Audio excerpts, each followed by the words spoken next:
All right, here to discuss is CEO and Chief Strategist for QI Research and a former Dallas Fed advisor. It's Danielle DiMartino Booth. Great to see you, Danielle. Thanks for being here. Thank you for having me. So let me wrap my arms around this. Hyundai has at least 300 illegal immigrants working at a plant in Georgia. What were these immigrants doing? Why were they here in America? Well, that's the tricky situation. They were here in America to construct a plant and to instruct others on how to build this high technology plant such that more Americans could be employed when this plant opens. So it's, again, a very tricky situation that we don't have adequate numbers of very highly skilled workers to put into these positions. These are not the types of statistics that you just cited, which are obviously highly problematic. These were highly trained individuals. I think they were misclassified. They had the wrong visas. This all needs to be rectified. As the president said, they must be here legally. But something was done wrong. And it's hard to wrap my brain around the fact that Tom Homan and ICE would have simply conducted a raid based upon some misclassifications or some poor paperwork.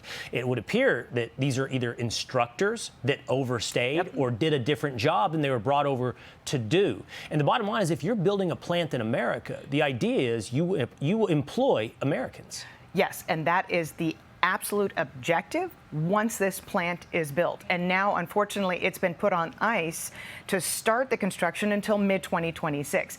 Again, I think that the administration is on the right track, because they are looking to ensure that future forays, because there are other countries that have committed to invest hundreds of billions of dollars in the United States. We've got to get this right the first time around and make sure that the correct people are classified properly coming in. And again, part of these people's jobs was to train Americans to work at the plant when it opens in the future, which is a great thing. All right, I want to ask you about this story from Politico. Treasury Secretary Scott Bessent, according to reports, at a private gathering at a eating club in Washington, D.C., got into it with another Trump advisor, Bill Pulte. According to Politico, Bessent said, "I'm going to punch you in your effing face." That's what he said, apparently, to Bill Pulte. And it also inspired a response from Elon Musk, who famously got into it, reportedly, with Bessent as well, who posted on X, what do we make of this story and what's going on between Bessent and maybe a few others in the administration? Well, okay, so I am the mother of 3 boys, but boys will be boys is probably not the right answer here. And the fact is, it seems like there were 4 eyewitnesses to this, so this is just not one inkling of a leak to the press. It seems like there was a little bit of tension between Pulte and Bessent. Bessent right now is trying to be a calming agent for the financial markets and for the U.S. economy. I dare say he's done a good job of it. Interest rates have been coming down. We like that. On the other hand, this mortgage fraud situation seems to be gaining some momentum of its own in the background. I think there's even a Bible verse about why you're trying to see a sliver in your brother's eye when you've got a plank in your own.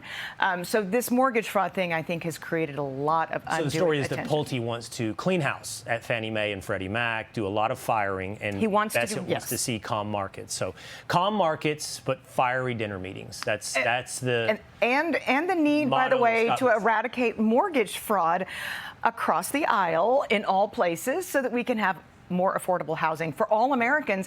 That's a great goal as well, especially as we're watching mortgage rates come down. Maybe we can start with Adam Schiff. We can check out mortgage fraud. We can start with the California senator. Right? Well, I think that's where it did start. We can start with accountability with Adam Schiff in California. Okay, Danielle DiMartino Booth, thank you for being with us here today. Thank you for having me. All right, coming up. Hey, it's Will Cain. Click here to subscribe to the Fox News channel on YouTube. It's the best way to get our latest interviews and highlights. And click to subscribe to the Will Cain podcast for full episodes right now.